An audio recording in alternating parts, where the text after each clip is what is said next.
Bienvenue, Dame Bardès. Merci. Bon, maintenant, trouver l'auberge la plus proche. Ah tiens, en voilà une. La taverne de la Chèvre Naine. Ça m'a l'air prometteur.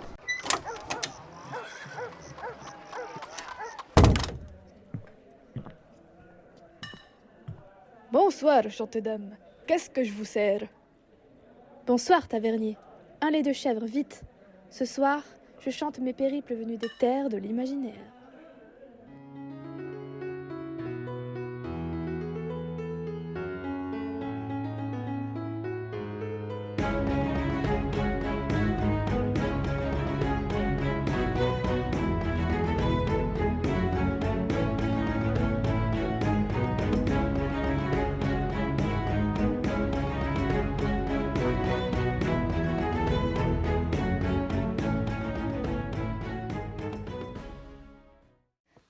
Bonjour à tous. Comme je vous l'avais annoncé, voici un épisode hors série dans lequel je réalise l'interview de Vincent Tassi et Morgane Cossarieux. C'est ma toute première interview d'auteur, donc j'étais un peu impressionnée, je l'avoue. Allez, je vous laisse. Bonne écoute. Bonjour à tous les deux. Bonjour. Bonjour. Je suis ravie de vous recevoir dans mon tout jeune podcast, du coup, à l'occasion de ma lecture de Festin de larmes, que j'avais reçu en service de presse de la part des éditions Actu SF. Et je suis ravie de vous accueillir. Ben, nous, on est ravis d'être là. Oui, merci beaucoup. Ouais, vous qui êtes de grands spécialistes de la figure du vampire, figure qui me passionne depuis ma tendre adolescence, n'est-ce pas? Et oui, Et nous ça c'est aussi, normal. et nous aussi. Eh, parfait. Pour commencer, est-ce que vous pouvez vous représenter rapidement pour mes auditorices? Hem, alors, moi, j'écris des livres depuis 2012. J'ai commencé avec un livre de vampire qui s'appelait Dans les veines. J'ai surtout écrit, des romans d'horreur. Mhm. J'ai fait quelques petits détours par le young adulte et la blanche, mais c'est quand même, l'horreur, ma grande passion. Mhm. Bah, moi, c'est à peu près pareil. J'ai publié mon premier roman en 2016, il s'appelait Apostasie, il était sorti au Chat Noir. Après j'ai continué à publier des romans de fantastique, toujours avec beaucoup d'horreur, souvent avec des vampires. Ce que je fais, c'est assez atmosphérique et là, j'ai fait qui est une sorte de première tentative de littérature générale, voilà. Il vient de sortir, il s'appelle Marat, il est au Diable Vauvert. J'ai hâte d'aller le chercher chez mon libraire. Il est déjà mis de Ah Sinon, côté. nous, on a oui, une nouveauté avec Fleur Hopkins-Loferron qui est un essai, sur le body horror. Donc ça, c'est aussi, notre nouveauté en ce moment. Et un roman sur, le vaudou, qui s'appelle Baron Cimetière, qui est chez Actes Sud dans une collection, IA. et franchement, lisez-le, il est trop bien. Trop chaud. J'ai hâte aussi. J'ai un des 2 dans la bibliothèque déjà, mais je suis pas encore allée chercher l'autre, j'étais trop tôt pour la sortie. Ça fait beaucoup de choses, faut dire. Ouais, Oui, bah, c'est ça. Il y a eu pas mal de sorties quand même ces derniers temps, de toutes j'ai Ça pas parts. va pas s'arrêter là. ouais. Ouais. Eh ben, on a hâte, on a hâte, on a hâte. Est-ce qu'on peut parler de votre collaboration? Qu'est-ce qui vous a donné envie d'écrire ensemble tous les 2?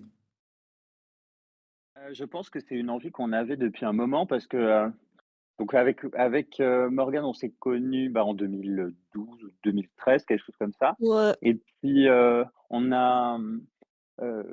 avait déjà commencé, enfin on avait vu qu'on accrochait bien, qu'on aimait vraiment les mêmes choses et que nos 2 univers pouvaient vraiment bien s'accorder, parce qu'ils avaient, suffisamment de points communs pour que ça fonctionne et suffisamment de différences pour que ça se complète et donc, à partir de, 2018-2019, on a vraiment déjà commencé à planifier des trucs. Enfin, l'idée de d'écrire un livre ensemble trottait déjà, dans le elle était déjà dans le paysage, cette idée et puis après, ce qui nous a fait franchir le pas, c'est la mort d'Anne Rice, qui était une grosse influence pour nous 2. Donc en décembre 2021 et là, on a décidé de faire, notre premier livre ensemble. Ça voilà, on a franchi le cap C'était, donc on a décidé d'écrire une parodie enfin une parodie, un hommage humoristique Ouais. à ce qu'a Mmh. écrit Anne Rice et voilà, on est parti plus ou moins de la trame d'Entretien avec un vampire. On y a greffé plein d'autres références, à la littérature vampirique et au cinéma vampirique, mais à la sauce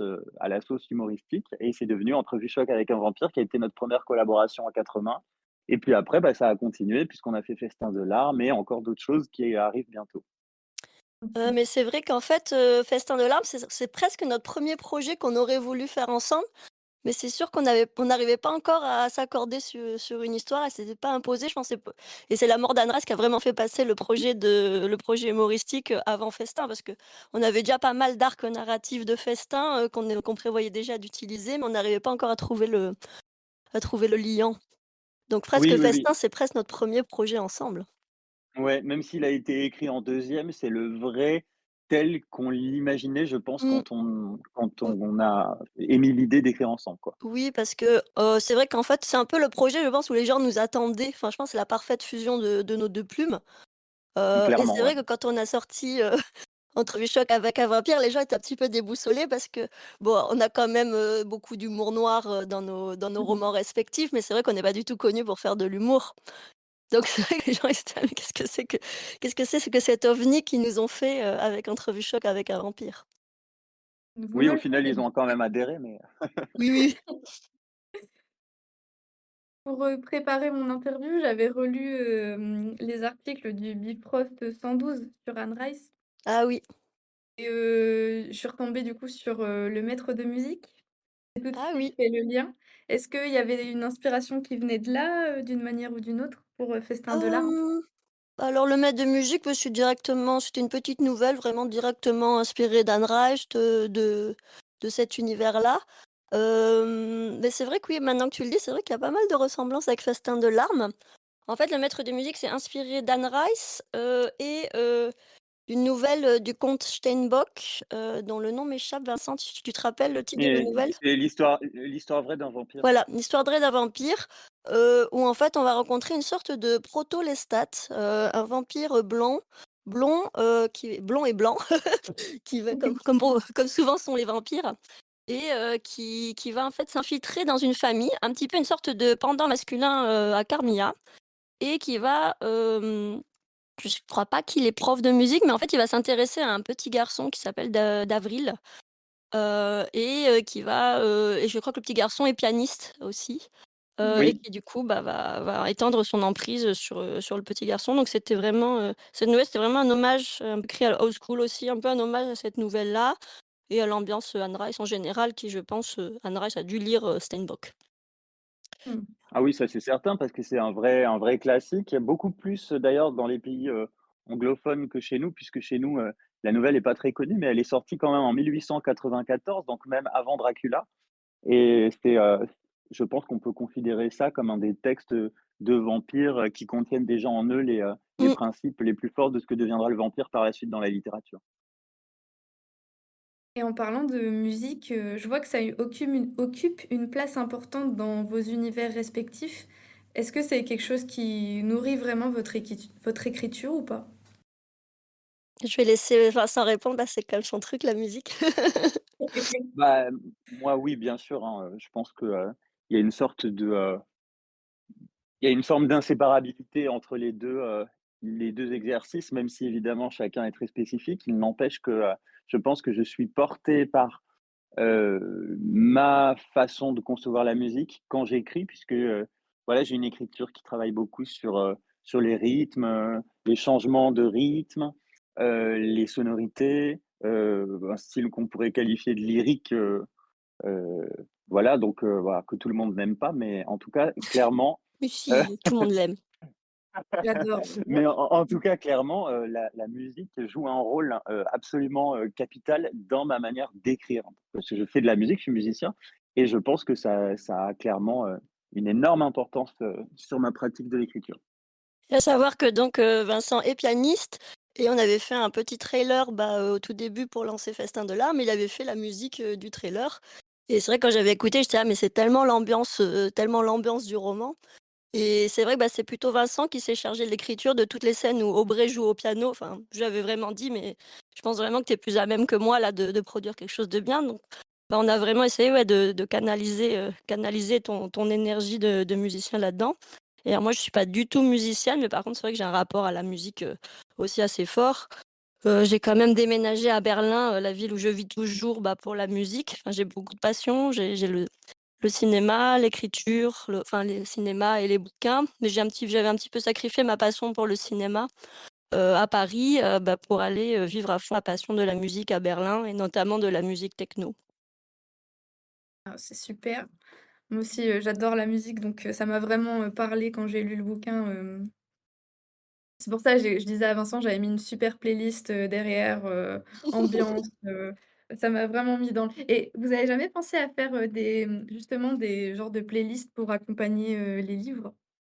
Ça peut être incroyable. Hem, Bah, on aime beaucoup la sarabande comme bande son pour ce livre-là. Enfin, Mmh il mh. y a pas mal de morceaux, je pense, auxquels on pense quand on pense à Festin de larmes, mais non, ouais, pas spécial on n'a pas spécialement pensé. Non, ouais, on n'a pas fait de playlist pour Festin de larmes, même si les trucs, baroques, je pense que ça va très bien ou ouais, Handel, ou de la Voilà, musique oui, romantique complètement. aussi. Et moi, j'ai fait tout récemment sur ma page Instagram une playlist, bah, elle est pas complète, mais une playlist pour, mon roman Apostasie. Ah ouais. Et il y a un petit peu de tout. Il y a de notamment, une sorte de chant sacré très connu, de Gregorio Allegri qui s'appelle le Miserere.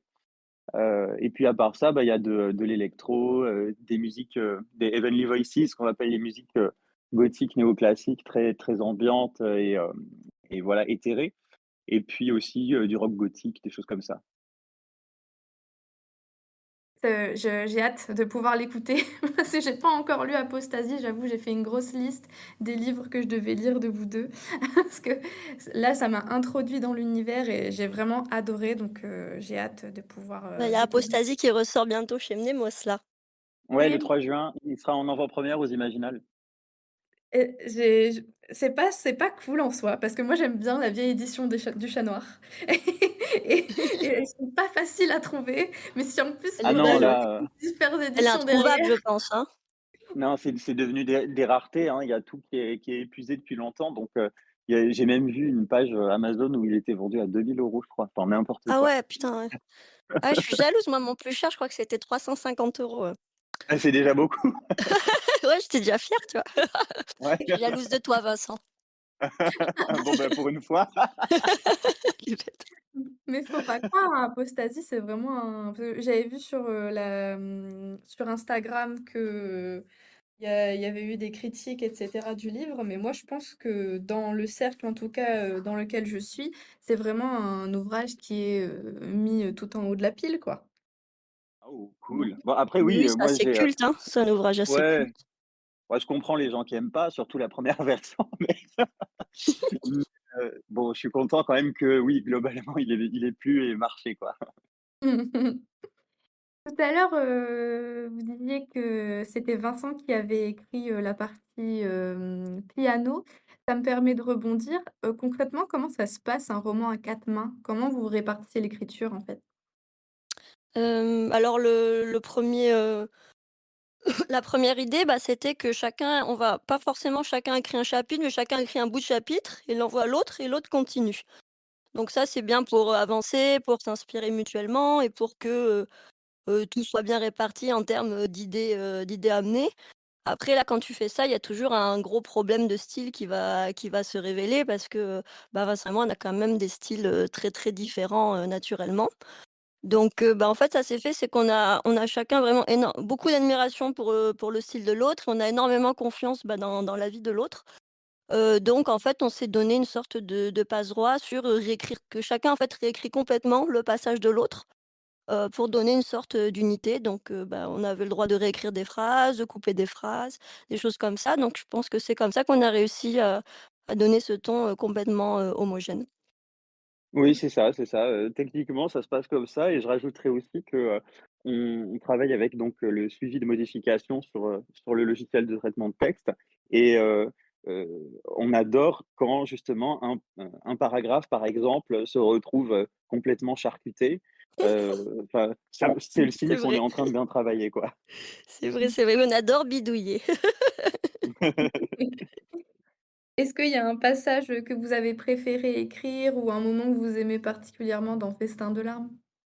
Mmh, Moi, mmh, il y a un passage qui me vient là.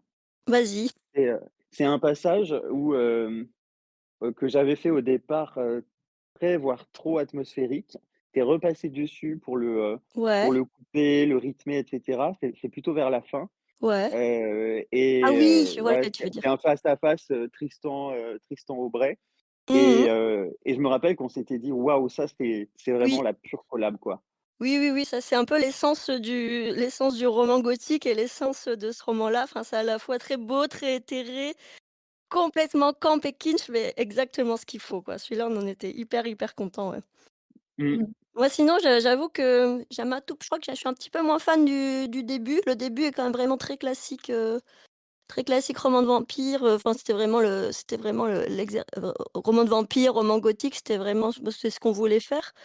Mais du coup, enfin, on essaie vraiment de mettre dans l'ambiance du roman gothique pour ensuite arriver vers quelque chose qui nous ressemble plus.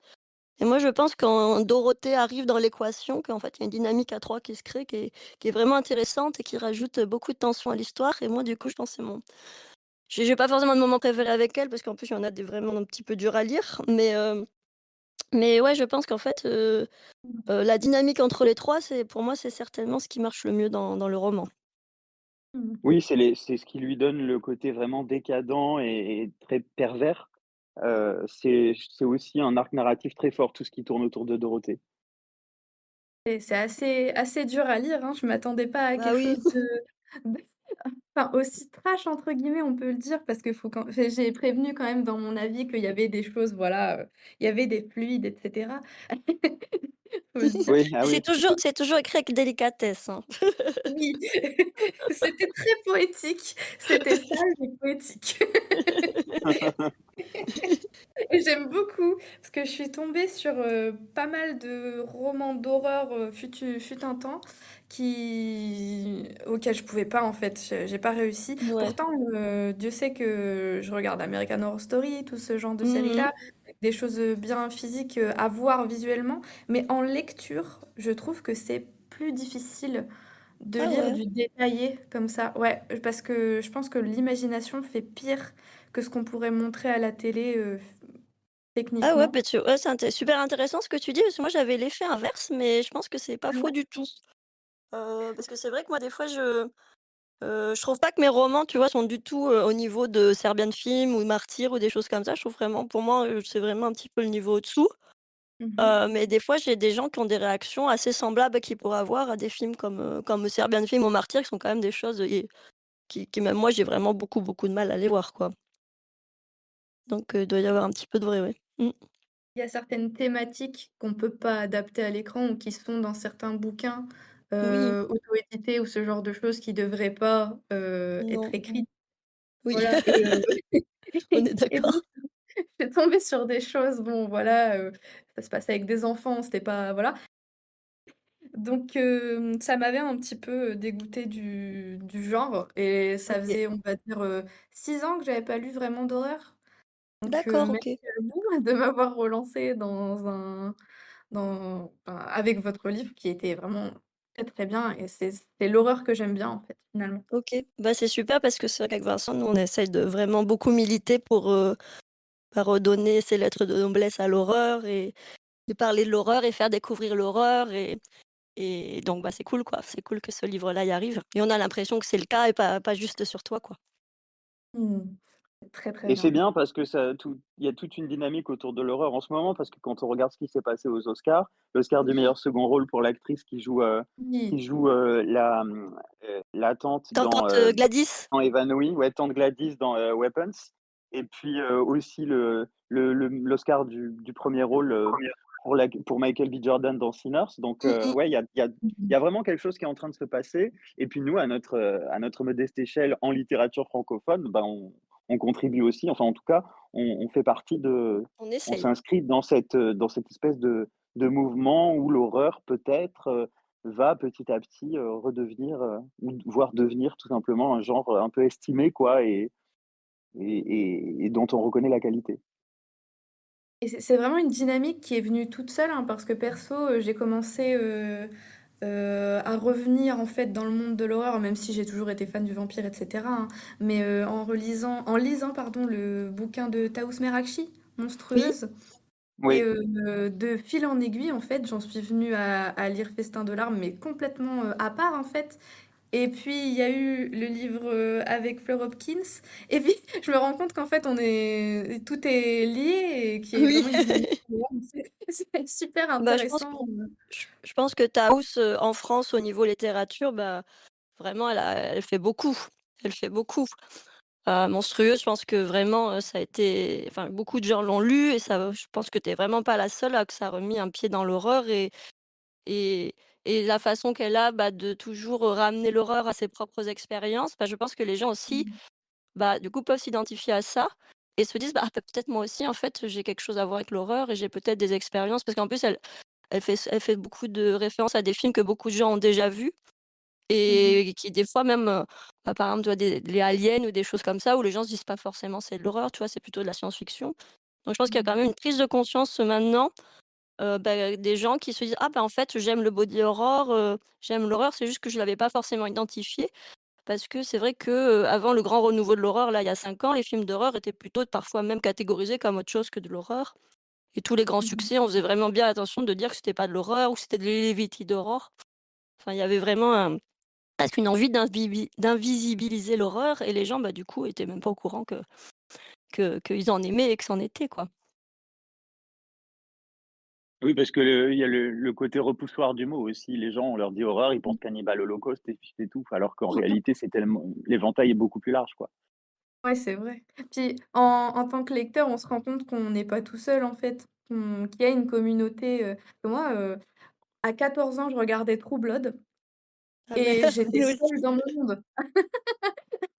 Et en fait, je suis pas toute seule à avoir fait ça et à avoir suivi, enfin, un parcours après où j'ai lu des bouquins sur les vampires, où j'ai regardé, Mmh. enchaîné avec, American Horror Story et c'est des choses, voilà, on se pense seul, même si on est, un peu à part, en fait. On sait qu'on est à part dans la société et qu'on a des amis aussi originaux que nous, etc. Et on se dit, il y a personne qui lit et qui regarde les mêmes choses que moi, mais si, et on est beaucoup. Oui, oui, on est pas mal, ouais. On est pas mal. Oui, c'est clair. Et ça va, tu as pas été traumatisée, True Blood à 14 ans? Parce que moi, je l'ai vu à plutôt, Franchement, j'avais 22-23 ans et j'ai adoré, mais je crois que j'aurais préféré voir ça plutôt à 17-18 ans. Je pense que j'aurais été encore plus fan, genre comme j'étais fan de Buffy, je trouvais que c'était une série quand même assez teenage malgré le côté hyper graphique et je regrettais presque donc je suis à la fois jalouse et effrayée que tu l'aies vu à 14 ans. mais c'est pour ça que pour que le roman, horrifique, m'ait fait quelque chose, il y a quelques années, c'est qu'il devait être trash. Parce Oui, que ouais, j'ai oui, j'ai c'est ça. commencé j'ai commencé avec L'Exorciste à 12 ans, mes parents ils étaient là en mode: «Oh ça va». Une rebouffe. En fait, j'ai des parents, goths, Ah d'accord, c'est ça, ouais. métalleux et donc ouais, qui aimaient aussi beaucoup les films d'horreur, donc je pense que j'ai commencé assez tôt, on avait 1 téra de films et une grosse partie films d'horreur dessus, donc j'en ai regardé pas mal, donc True Oui, Blood à oui, côté. oui, donc tu un bon terreau quoi. Au final, oui, en fait, c'est un retour à l'horreur que tu fais là. Ah, je suis en Ah, c'est pleine assez crise rare, d'adolescence. c'est un bel ADN culturel, ça, c'est assez Ouais. rare. Et qu'est-ce que j'allais dire? Oui, impossible du coup de pas penser à Anne Rice quand on vous lit évidemment. J'ai la sensation d'avoir, traversé une nuit à côté de Lestat, hein. Mmh. Et on a aussi le narrateur non fiable que j'ai beaucoup aimé, dans les lettres. Et au-delà, de votre référence à Anne Rice, est-ce que vous avez d'autres auteuristes qui vous ont inspiré? Bah, je pense que autant qu'Anra, je pense que, bah, il y avait forcément Carmilla, Mmh. qui enfin, Oui. c'est vraiment la structure, Carmilla et le vampire de Polidori où il y a quand même Carmilla a la structure, de l'étrangère qui arrive dans la famille, qui prend peu à peu possession, de la du voilà, de la famille et ici du fils. Il y avait aussi pas mal, ouais, le vampire de Polidori avec cette figure d'homme énigmatique, très fascinant et d'ailleurs le personnage qui est fasciné par le vampire, dans le vampire de Polidori s'appelle Aubrey comme notre personnage et Ah. sinon, il y avait, le portrait de Dorian Gray d'Oscar Wilde qui je pense était une de nos plus grosses influences parce que, on est, trop, trop fans d'Oscar Wilde. Tous les 2 on adore, Mmh. enfin on clairement on prétend pas égaler sa prose non plus, mais bon voilà, on a essayé de rendre hommage à ce grand maître, presque autant qu'on a essayé de rendre hommage, à notre mentor Anne Rice.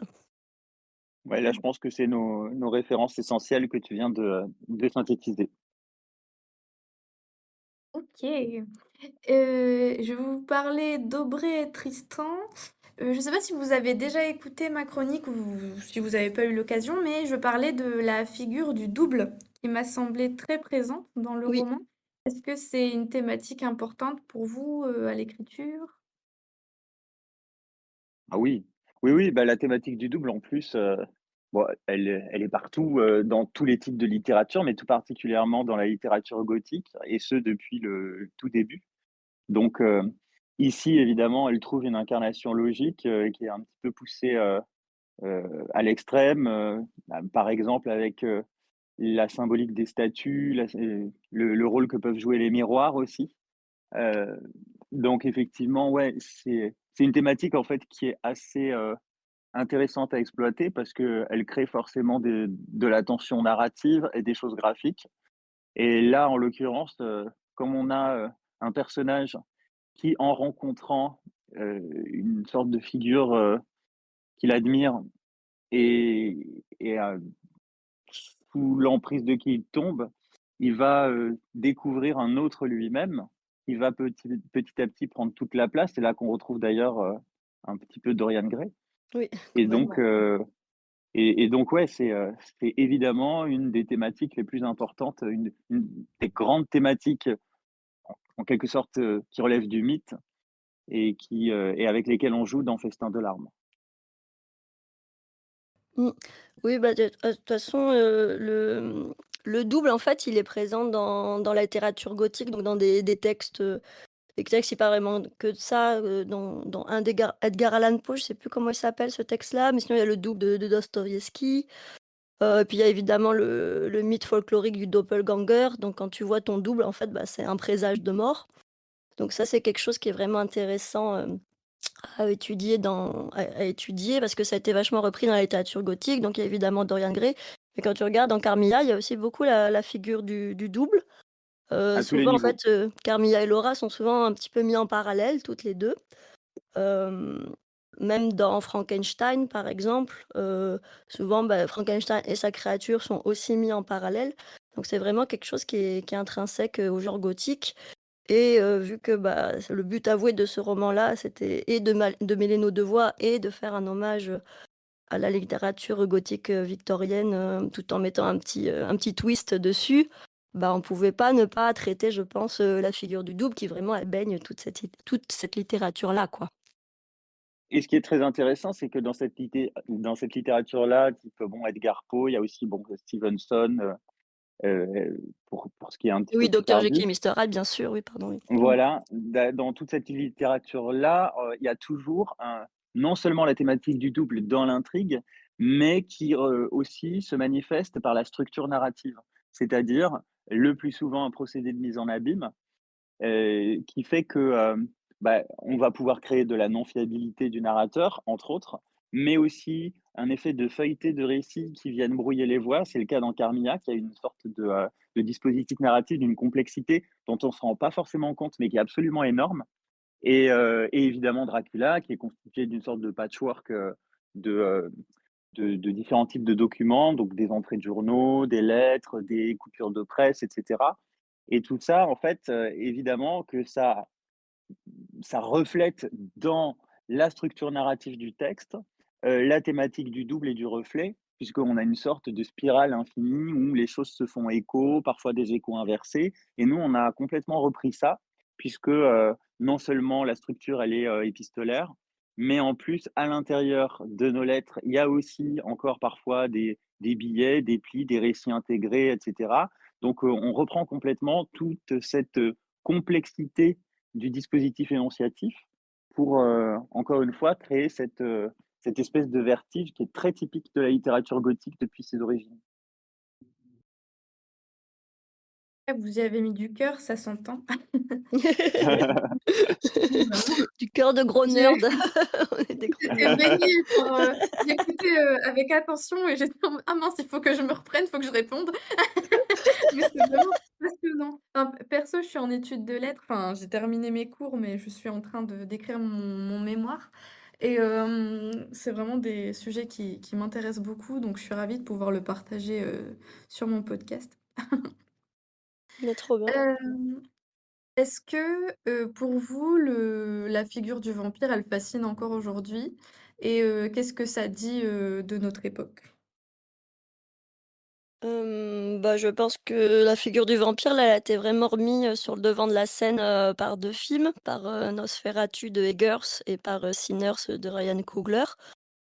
C'est 2 visions assez différentes, du vampire, mais ce qu'elles ont en commun, c'est qu'on revient vers un vampire, terrifiant, pas du tout aseptisé. On est vraiment sur, une sorte de revanche de l'ère précédente qui était, l'ère Twilight. Et que ce soit Vincent ou moi, ben, on est assez content de de cette mise en avant du vampire comme nous on l'aimait bien, donc on est très satisfait. Ah oui, oui, oui, parce que ce qui est en train de se passer là, bon, Nosferatu qui est encore tout récent, Sinners encore plus, les 2 films sont vraiment excellents, enfin j'ai adoré les 2. Mmh. Vraiment, il y a, cette, manière de refaire dire aux vampires des choses qu'il n'avait pas réussi à dire, pendant la vague précédente en quelque sorte, la vague des années 2000, et début des années 2010 avec, Twilight, toute l'ère, Beat Lit, Paranormal Romance et cetera. Et ça, en fait, on voit bien qu'aujourd'hui, plus personne, n'a envie de faire ça et que, le vampire recommence à dire le danger. Est-ce que c'est parce que, la situation, mondiale est, à ce point catastrophique qu'on n'arrive plus à envisager un vampire rassurant? Je sais pas, mais en tout cas, le vampire, forcément, par principe, par essence, il est plastique, il est protéiforme et comme c'est un mythe, ben, par définition, on peut le reprendre, à toutes les sauces et se le réapproprier pour lui faire dire toujours de nouvelles choses.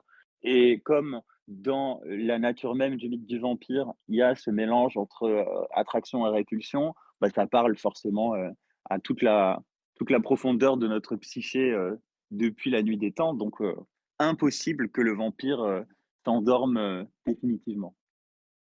Mmh. Et dans ma chronique, je disais aussi que, dans Festin de larmes, vous réécriviez, le mythe, mais en actualisant un petit peu, notamment, avec, des figures queer. Mais en fait, en creusant, dans mes recherches, je me suis rendu compte que évidemment le vampire était déjà queer à l'origine Oui, et que oui. j'avais oublié à cause de justement de la période, Twilight, on va dire. Et pourquoi ça s'est perdu entre-temps? Pourquoi, Carmilla, Louis, Lestat, on n'avait plus de figures comme celle-là, chez les vampires? Bah, je pense que c'est par rapport à la religion et au puritanisme. C'est vrai que, bah, Anne Rice, c'était les années 70, donc on était quand même dans une période, assez rebelle. Anne Rice, en fait, elle était en rupture. Elle est très, très, très, très catho, hein, mais à un moment donné, en fait, elle était en rupture, de la religion catholique. Elle rejetait ça à fond, donc je pense qu'elle était vraiment dans quelque chose elle questionnait beaucoup la religion, était dans quelque chose de très disruptif, donc je pense que pour elle, c'était, puis elle s'est toujours, identifiée un petit peu comme un homme. Ça c'est flou, en fait. Mmh. Bah, c'est pas elle est pas du tout trans, comme nous on peut le définir maintenant, mais bon, elle a toujours dit, oui, qu'elle se sentait un homme gay à l'intérieur. Bah, Mmh. donc pour elle, c'était ouais, c'était, heu, je sais pas si vraiment, ouais, mettre 2 hommes, c'était si disruptif que ça pour elle, mais ouais, il y avait quand même forcément cette opposition à la religion. Et sinon après, ben, on a eu, Poppy Z. Bride dans les années 90 qui elle était vraiment là pour briser tous les tabous, de la société, puritaine, américaine et du sud, profond. Donc qui allait à fond sur la queeritude et la queeritude, plutôt un pan de la queeritude très, très trash. Et ensuite, on a eu, Stéphanie Meyer, qui était, mormone. Donc là, on repart, dans les valeurs traditionnelles, familiales et la queeritude, ça n'y a pas sa place évidemment. Oui, oui, oui, c'est clair et peut-être aussi qu'après Anne Rice, il y a eu, enfin, j'imagine que Anne Rice a contribué à créer toute une vague de littérature vampirique, vu qu'Entretien avec un vampire a marché, tout de suite. Et après, forcément, comme c'est devenu un produit commercial, il y a une littérature majoritaire, de divertissement, type, bah, les origines de la Bit-Lit, Anita Blake et cetera, qui, finalement ont repris l'idée du beau ténébreux, en finalement en calquant cette figure-là, du vampire beau et ténébreux sur, les figures d'amants mystérieux dans la romance. Mmh. Et forcément, il y a eu, énormément, enfin, pléthore de livres de ce type, qui sont sortis et qui ont pu donner l'impression que ça effaçait la nature queer du vampire, alors qu'en fait, la nature queer du vampire, elle a toujours été là et dans Buffy, il y en a aussi, enfin, peut-être un petit peu moins que dans True Blood, mais voilà.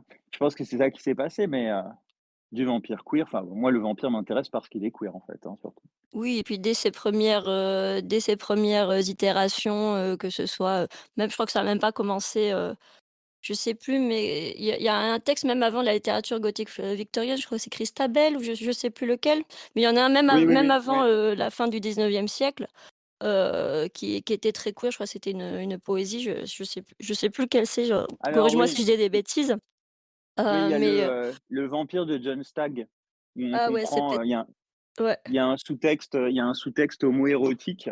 C'est ouais. une femme qui veut sauver son mari de l'emprise d'un vampire masculin, qui est l'ancien meilleur ami de son mari et Ah oui, oui, oui. donc ça, voilà, c'est John Stack, c'est 1810 et puis dans Christabel, on est vers 1819 ou non, peut-être même un petit peu avant, autour de 1815, si je dis pas de bêtises et là, pour le coup, c'est de Coleridge et c'est une vraie, version dans laquelle Le Fanu a beaucoup puisé pour Carmilla, puisqu'on retrouve un vampire féminin, et une amitié amoureuse entre 2 femmes. Oui, ah oui, voilà, oui, donc je disais pas de bêtises, ouais, sur Christabel. J'étais plus sûre sur Christabel, ça fait longtemps que je l'ai pas lu. Ouais, Mais avec c'est le vrai que vampire même dans Géraldine. Dracula, en fait, Dracula, c'est souvent interprété comme, quelque chose de très hétéro, mais bon, quand même, quand tu lis le 1er, passage, l'invité de Dracula, donc Jonathan Harker qui arrive dans le château de Dracula, c'est quand même, pétri de tensions, homoérotiques et il y a plusieurs œuvres qui ont vraiment souligné ces passages-là. Mmh. Mmh. Est-ce que vous avez un vampire préféré? Petite question pour ce soir. Ah moi, je vais pas être très originale, c'est Spike et c'est Lestat. Et Vincent? C'est une excellente question. Là, heu, c'est très, très difficile de répondre. Oui, c'est dur de faire son top. Alors je dirais qu'il y a Adamus chez Annie Lee dans la saga L'Opéra de sang, le 1er tome, La Danse des ombres. Ah oui, il est bien lui aussi, ouais. Heu, ouais, il y a, Lord Akeldama chez Gail Carriger parce qu'il est flamboyant et queer. Il y a,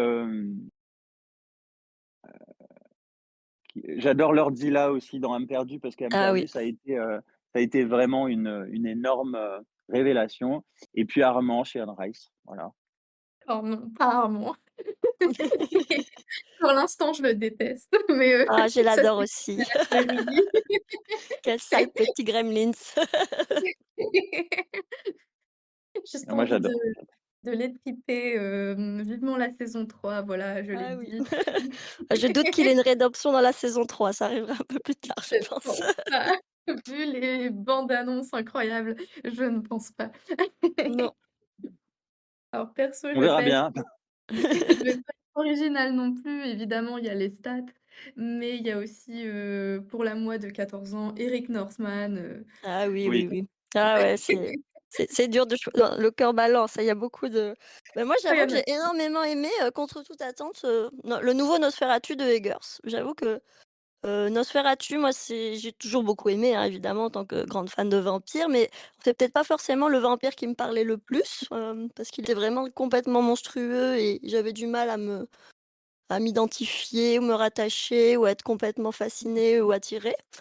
Mais la nouvelle version, je sais pas, il y avait une dimension en plus qui m'a beaucoup effrayée, beaucoup touchée à la fois, enfin, il y a vraiment quelque chose sur cette version moustachue, je ne sais pas, qui m'a beaucoup intriguée. J'ai beaucoup aimé aussi, aimé l'interprétation de Bill Skarsgård, Oui, il est la c'est toute la incroyable. famille, si on peut dire.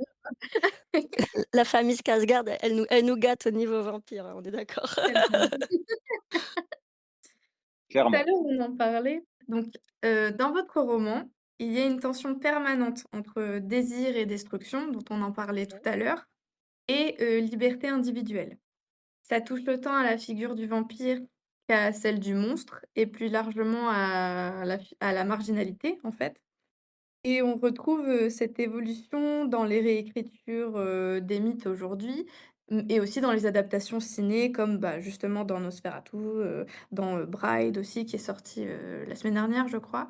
Mmh. Et Oui. est-ce que, selon vous, cette évolution, de la figure, du monstre, elle amène une nouvelle manière de le lire aujourd'hui, en fait? Je sais pas si c'est plus clair. Oui, oui, oui, Heu, oui. oui.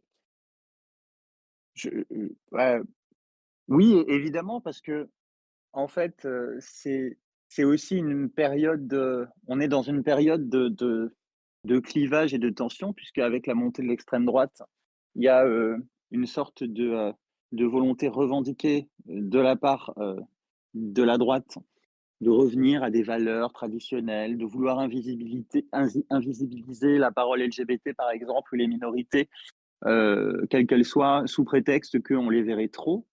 Ça crée, donc ce fameux phénomène qui s'appelle le backlash, une sorte de retour en arrière dans les moments d'évolution, et de progression sociale très forte et j'imagine que le cinéma reflète ça vu que, les personnes minorisées, heu, sont, en quelque sorte, à la fois enfin dans une tension entre pouvoir exister parce que leur parole a été libérée et en même temps à se sentir marginalisés par, l'importance que les médias accordent aux discours conservateurs et réactionnaires.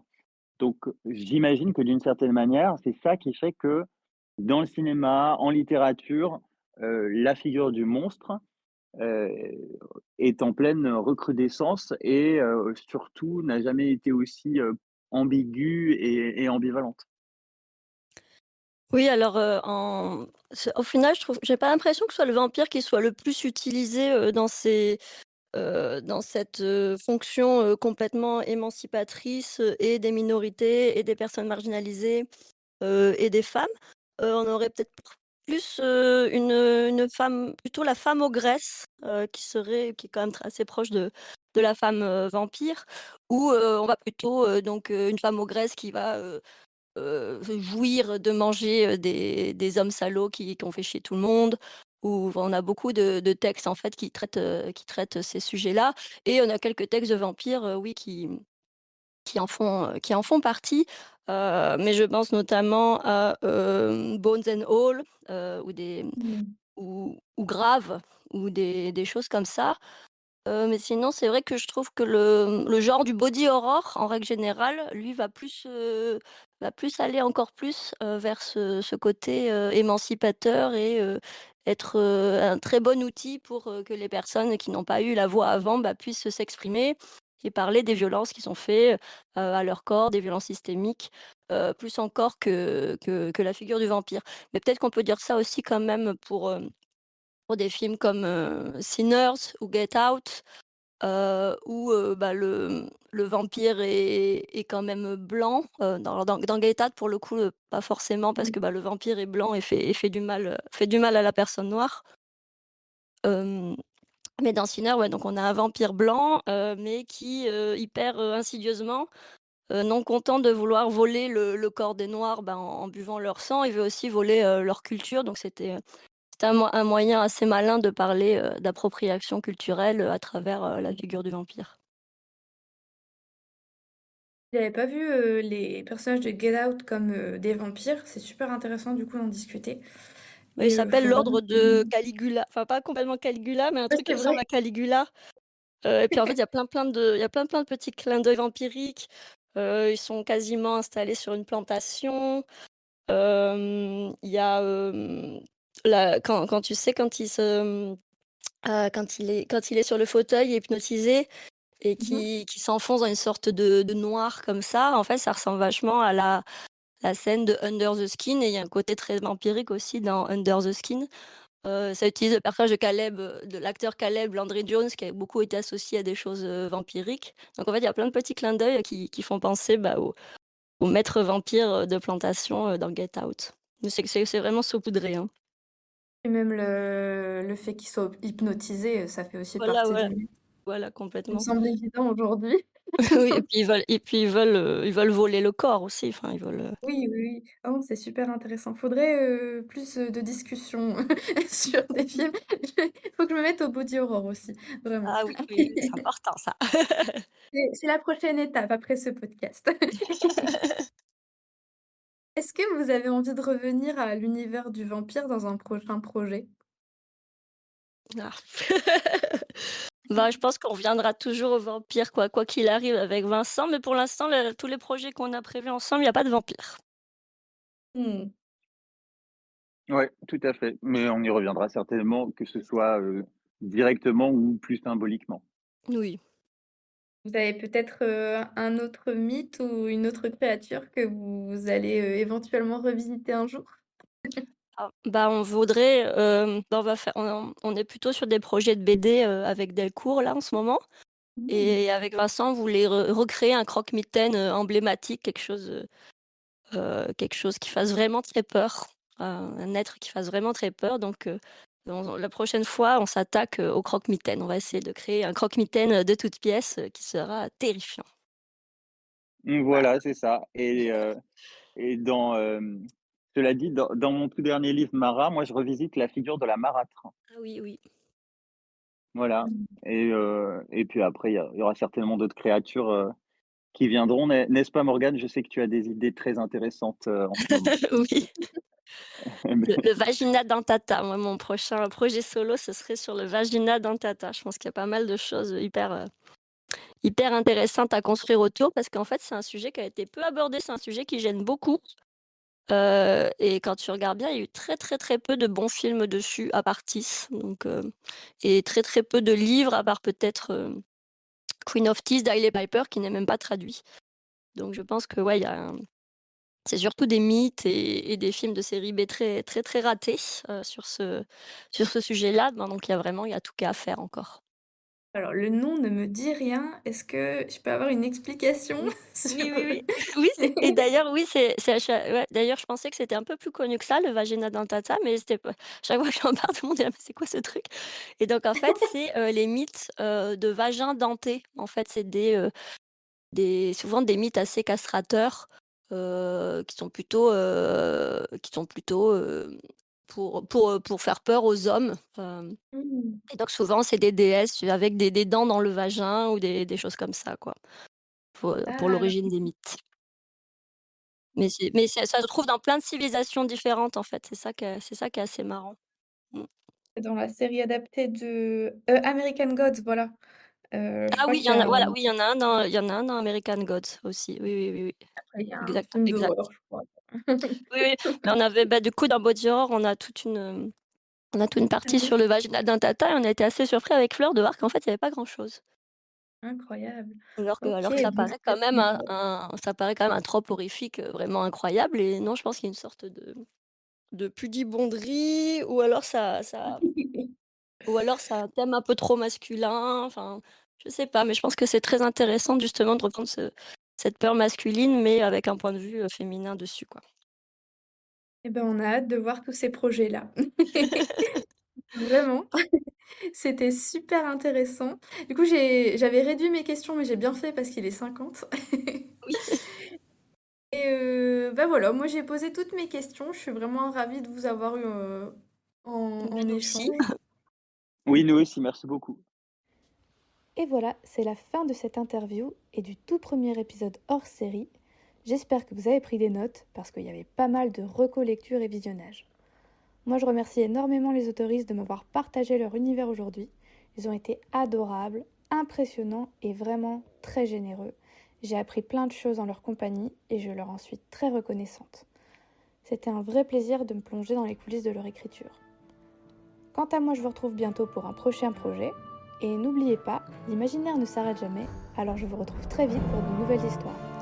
À bientôt pour la prochaine aventure.